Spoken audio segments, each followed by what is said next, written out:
നമസ്കാരം ഗൈസ്, പുതിയൊരു വീഡിയോയിലേക്ക് എല്ലാവർക്കും സ്വാഗതം. അപ്പോൾ ഇന്നത്തെ നമ്മുടെ വീഡിയോയുടെ കണ്ടന്റ് എന്താ വെച്ച് കഴിഞ്ഞാൽ നമുക്ക് ഈ ഫിഷിംഗ് ലിങ്ക്സ്, മലീഷ്യസ് ആയിട്ടുള്ള ലിങ്ക്സ് ഒക്കെ നമുക്ക് ഈസി ആയിട്ട് എങ്ങനെ ഐഡൻറ്റിഫൈ ചെയ്തിടുക, അതായത് നമുക്ക് ഓപ്പൺ ചെയ്യാതെ നമ്മൾ ആ ഒരു അത് സേഫ് ആണോ ഇല്ലയോ നമുക്ക് എങ്ങനെ ചെക്ക് ചെയ്യാമെന്നാണ് ഈ ഒരു വീഡിയോ.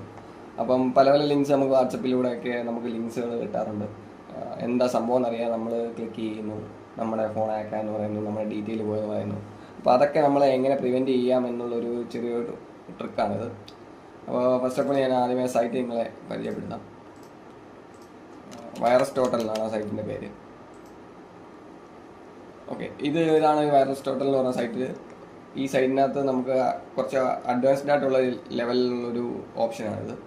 അപ്പോൾ ഇതിൻ്റെ ഒരു പ്രത്യേകത എന്താ പറയുക, ഇതിനകത്ത് നമുക്ക് ഫയൽസ് നമുക്ക്, അതായത് നമ്മുടെ PDF ആയിട്ടുള്ള ഇമേജസ് ആയിട്ടോ എന്തെങ്കിലും ഒരു ഫയൽ വരുവാണെങ്കിൽ ആ ഒരു ഫയലിനെ ഇപ്പം അതിനെ ഐഡൻറ്റിഫൈ ചെയ്യാൻ വേണ്ടി പറ്റും. അതിനകത്ത് എന്തെങ്കിലും ആ ഒരു PDF-നകത്ത് നമുക്ക് ഇഞ്ചക്ഷൻ നടത്താൻ പറ്റും. അതായത് മലീഷ്യസ് ആയിട്ടുള്ള വൈറസ്, ട്രോജൻസും കാര്യങ്ങളൊക്കെ ഇഞ്ചെക്ട് ചെയ്ത് നമുക്ക് സിസ്റ്റം ഹാക്ക് ചെയ്യാൻ വേണ്ടി പറ്റും. അതായത് നിങ്ങൾക്ക് ഒരു PDF അയച്ചു തന്നിട്ട് ആ PDF ഓപ്പൺ ചെയ്യുമ്പോൾ അതിനകത്തൊരു ഫയൽ ഉണ്ടാവും. ആ ഫയൽ എക്സ്ട്രാക്റ്റ് ആയിട്ട് ഓട്ടോമാറ്റിക്കായിട്ട് നമുക്ക് റാറ്റ് കൺട്രോളിൽ വരാൻ വേണ്ടി, റിമോട്ട് ആക്സസ് ആയിട്ടുള്ള കൺട്രോളിൽ വരാൻ വേണ്ടിയുള്ള സെറ്റപ്പുകളൊക്കെ ഉണ്ട്. അപ്പോൾ അങ്ങനത്തെ ഫയൽസുകൾ എങ്ങനെ നമ്മൾ അത് സേഫ് ആണോ അല്ലയോ എന്ന് അറിയാൻ വേണ്ടി, അതായത് നമുക്ക് കിട്ടിയിരിക്കുന്ന ഒരു PDF ഫയൽസ് അത് സേഫ് ആണോ ഇല്ലയോ എന്ന് അറിയാൻ വേണ്ടി ഇത് നമുക്ക് യൂസ്ഫുൾ ആയിട്ട് ജസ്റ്റ് ഫയൽ യൂസ് ചെയ്യുക. നമ്മുടെ എന്ത് ഡോക്യുമെൻ്റ് ആണ്, മീൻസ് ഏത് ടൈപ്പ് ഫയലാണോ നമുക്ക് ഒരാൾ അയച്ചു തന്നിരിക്കുന്നത് അത് ജസ്റ്റ് എടുക്കുക.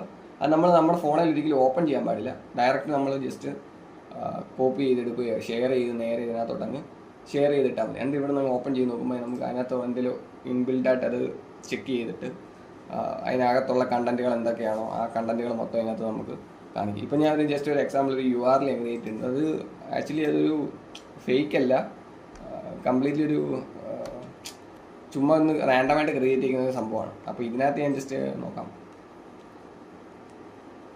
ഇതൊരു സൈറ്റാണ്, ജസ്റ്റ് ക്രിയേറ്റ് ചെയ്തേക്കുന്നത്. അപ്പോൾ അതിനകത്ത് ഫ്ലാഗ് ചെയ്തേക്കുന്നുണ്ടോ മലീഷ്യസ് ആയിട്ട് അങ്ങനെ. ഇതിപ്പോൾ പല പല കമ്പനികളുടെ, അതായത് നിങ്ങൾക്ക് നോക്കിയാൽ മനസ്സിലാകും, പല പല കമ്പനികളുടെ സെക്യൂരിറ്റി സൈഡിൽ നിന്ന് വന്നേക്കുന്ന ഒരു എന്താ പറയുക റിപ്പോർട്ടാണ്.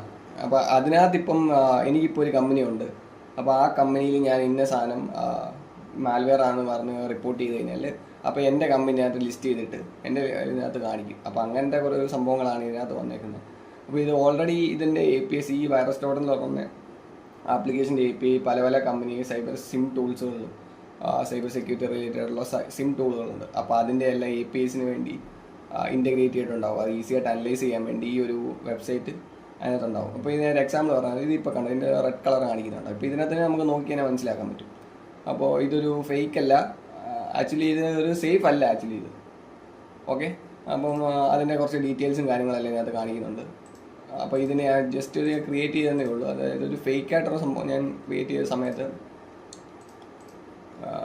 ഇത് കണ്ട, ഇത് ഇതിനകത്ത് കാണിച്ചിരിക്കുന്നത് കണ്ടോ, IPLogger.com എന്ന് പറഞ്ഞൊരു ഇതിനകത്ത് മാത്രമാണ് കിട്ടിയിരിക്കുന്നത്. പക്ഷേ ഞാൻ ഇതിനകത്തിട്ടേക്കുന്ന ലിങ്ക്സ് കണ്ടോ, ഇത് ഞാൻ ചുമ്മാ ക്രിയേറ്റ് ചെയ്തേക്കുന്നതാണ്. അതായത് നിങ്ങൾക്ക് സ്പെല്ലിംഗ് നോക്കിയാൽ മനസ്സിലാകുന്നത് ഇത് ആക്ച്വലി അത് അതിൻ്റെ കറക്റ്റ് സ്പെല്ലിംഗ് അല്ല. അപ്പോൾ ഞാൻ ആ ഒരു ലിങ്ക് ഓപ്പൺ ചെയ്താൽ ഇതിനകത്തോട്ടായിരിക്കും പോകുന്നത്. കാരണം നമുക്ക് URL നമുക്ക് തന്നേക്കുന്ന ഇതാണ് URL, പക്ഷെ നമ്മൾ ഓപ്പൺ ചെയ്ത് കഴിയുമ്പോൾ റീഡയറക്റ്റ് ചെയ്ത് പോകുന്നത് എങ്ങോട്ടാണ്, സോറി.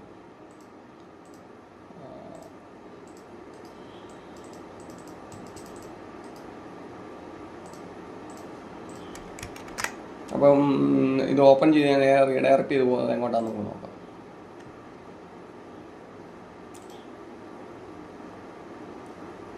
കണ്ടോ, ഈ ഒരു വെബ്സൈറ്റിലോട്ട് റീഡയറക്റ്റ് ചെയ്ത് പോകുന്നുണ്ടോ. അപ്പോൾ ഇത് ഞാൻ ചുമ്മാ ക്രിയേറ്റ് ചെയ്തേക്കുന്നത്, ഇത് കംപ്ലീറ്റ്ലി ഒരു കണ്ടന്റ് ചെയ്യാൻ വേണ്ടി മാത്രമായിട്ട് ക്രിയേറ്റ് ചെയ്യുന്നത്. ഇതിനകത്ത് എനിക്ക് ഒറിജിനൽ ഇൻസ്റ്റാഗ്രാം വേണമെങ്കിലും കൊടുക്കാം, ഫേസ്ബുക്ക് വേണമെങ്കിലും കൊടുക്കാം, എന്ത് വേണമെങ്കിലും നമുക്ക് അത് ഒറിജിനലായിട്ടുള്ള രീതിയിൽ ചെയ്തിടാൻ വേണ്ടി പറ്റും. അപ്പോൾ ഇനിയിപ്പം ഇതിൻ്റെ ഇതിപ്പോൾ ഒരു റെഡ് ഫ്ലാഗ് ഇതിനകത്ത് കാണിച്ചിട്ടുണ്ടാവും. ഓക്കെ, ഇനി ഞാൻ ഇൻസ്റ്റാഗ്രാമിൻ്റെ തന്നെയോ ഫേസ്ബുക്കിൻ്റെ ഇൻസ്റ്റാഗ്രാമിൻ്റെ തന്നെ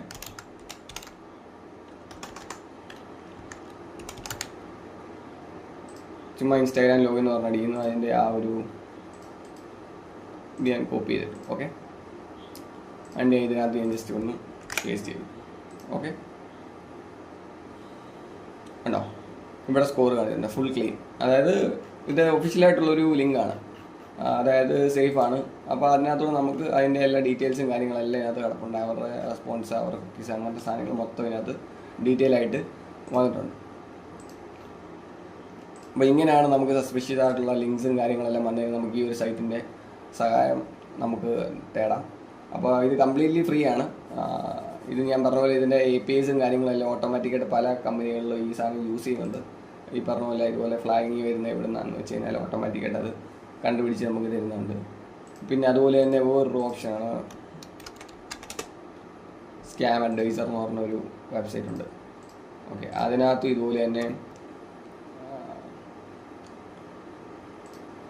കൊടുത്തു കഴിഞ്ഞാൽ നമുക്ക് ആ ഒരു എന്താ പറയുന്നത്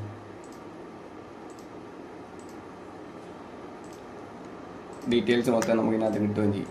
ഇതിപ്പോൾ ആക്ച്വലി ഇതിനകത്ത് സേഫ് കാണിക്കാൻ വേണ്ടി ചാൻസ് ഉണ്ട്.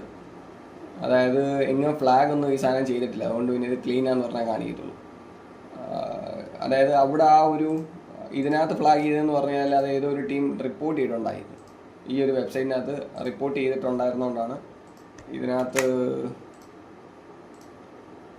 ഇങ്ങനെ കാണിച്ചത്. ഇതിനകത്തെന്ന് പറഞ്ഞാൽ കംപ്ലീറ്റ്ലി എന്താ പറയുന്നത് കുറച്ചുകൂടെ ബ്രൂട്ടലായിട്ടുള്ള ഒരു ക്രിട്ടിക്കൽ കേസുകൾ വരുമ്പോൾ മാത്രമേ ഇതിനകത്ത് ഓപ്ഷനിൽ വരുള്ളൂ. ആക്ച്വലി ഇതിപ്പോൾ അത് തന്നെ പറയുന്നുണ്ട്, അവർ തന്നെ അതിൻ്റെ എന്താ പറയുക ഓപ്ഷൻസും കാര്യങ്ങളെല്ലാം ഇത് എൻ്റെ ഫുള്ള് ഡീറ്റെയിൽ എടുത്തു കഴിഞ്ഞാൽ നമുക്ക് അറിയാൻ വേണ്ടി പറ്റും. ഇതിപ്പോൾ ചുമ്മാ നമ്മൾ ഇപ്പോൾ റിപ്പോർട്ടായിട്ട് എടുക്കുകയാണെങ്കിൽ അതിൻ്റെ റിപ്പോർട്ട് നമുക്ക് ചെയ്യാൻ പറ്റും. അതായത് ഇന്ന സൈറ്റ്, പിന്നെ ഒരു സൈറ്റ്, അതായത് ഇതിനകത്ത് തന്നെ നമുക്ക് വെച്ചിട്ട് ഇന്ന് ഈ സൈറ്റ് ഫിഷിംഗ് ആണെന്ന് പറഞ്ഞാൽ നമുക്ക് ഇതിനകത്ത് തന്നെ വെച്ച് റിപ്പോർട്ട് ചെയ്ത് വിടാൻ പറ്റും. അപ്പം ഇത് ഞാൻ റിപ്പോർട്ട് ചെയ്ത് കഴിഞ്ഞിട്ട് പിന്നീട് ഞാൻ ഈ ഒരു വെബ്സൈറ്റിനകത്ത് ഇട്ട് കഴിഞ്ഞാൽ ചെക്ക് ചെയ്ത് നോക്കുവാണെങ്കിൽ ഓട്ടോമാറ്റിക്കായിട്ട് അതൊരു റെഡ് ഫ്ലാഗ് ആയിട്ടേ കാണിക്കത്തുള്ളൂ. അപ്പം ഇത് നമുക്ക് ഇത് യൂസ്ഫുൾ ആയിട്ടുള്ളൊരു വെബ്സൈറ്റാണ്. ആക്ച്വലി ഇത് ഞാൻ ഫേക്ക് ആയിട്ടുള്ള സംഭവം ക്രിയേറ്റ് ചെയ്യാത്തതുകൊണ്ടാണ്. അതായത് കംപ്ലീറ്റ്ലി എന്താ പറയുന്നത് ഒഫീഷ്യലായിട്ടുള്ള ഒരു ഇതായതുകൊണ്ട് വെബ്സൈറ്റുകളായതുകൊണ്ടാണ് ഇതിനകത്തൊക്കെ ഗ്രീൻ ഫ്ലാഗ് കാണിക്കുന്നത്. അല്ലെങ്കിൽ ഇതിൻ്റെയൊക്കെ ട്രസ്റ്റ് സ്കോർ ഭയങ്കരമായിട്ട് കുറയും. അതായത് ഒരു കംപ്ലീറ്റ്ലി ഫിഷിംഗ് ആയിട്ടുള്ള ഒരു ലിങ്ക് അല്ലെ ഫേക്ക് ആയിട്ടൊരു ലിങ്ക് ആണെങ്കിൽ, സ്കാം ലിങ്ക് ആണെങ്കിൽ ഓട്ടോമാറ്റിക്കായിട്ട് ഈ ഒരു വെബ്സൈറ്റിൻ്റെ സ്കോറുകൾ ഭയങ്കര കുറയും. അതായത് 10-20 സ്കോറുകൾ കാണത്തുള്ളൂ. പിന്നെ അതിൻ്റെ ഡീറ്റെയിൽസ് മൊത്തം നമുക്ക് ഈ ഒരു സൈറ്റിനകത്ത് കിട്ടുകയും ചെയ്യും. ഓക്കെ, ഇന്നത്തെ വീഡിയോ ഇത്രയേ ഉള്ളൂ. നിങ്ങൾക്ക് എല്ലാവർക്കും ഇഷ്ടപ്പെട്ടെന്ന് ഞാൻ വിചാരിക്കുന്നു. Thank you.